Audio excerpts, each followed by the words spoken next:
અમદાવાદના બાવળામાં આવેલ હોકો કંપનીમાં મારામારી।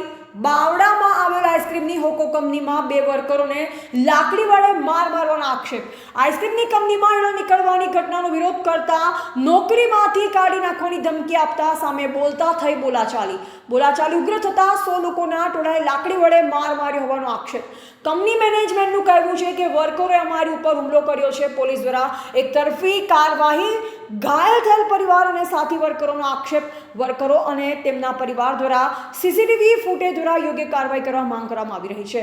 વર્કરોની પોલીસ દ્વારા ફરિયાદ ન લેવાના આક્ષેપ। પોલીસના જણાવ્યા અનુસાર વર્કરો સીડીમાંથી પડી જતા ઇજાગ્રસ્ત થયા છે અને વર્કરોએ કંપનીના વ્યક્તિ પર હુમલો કર્યો હોવાનું જણાવ્યું છે।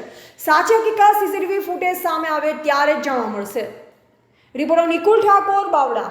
મારું નામ કલ્પેશભાઈ જસવંતભાઈ વાઘેલા છે અને અમે ધોળકા રહીએ છીએ। અમારા ધોળકાથી 18 છોકરાનો સ્ટાફ આવે છે નોકરી।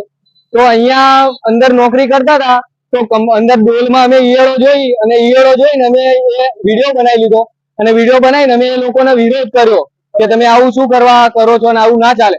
તો અમારી જોડે એવો વિડીયો હતો તો અમારા સુપરવાઇઝર ને એ લોકો અમને ધમકી દેવા મળ્યા કે તમે શું કરવા વિડીયો અને આ વિડીયો વાયરલ ના કરતા અને નકર તમને નોકરી નહીં રાખું, એવી રીતે અમને ધમકી દેતા હતા। તો આજે અમે નોકરી આવ્યા તો 18 છોકરા અમને બહાર કાઢી દીધા।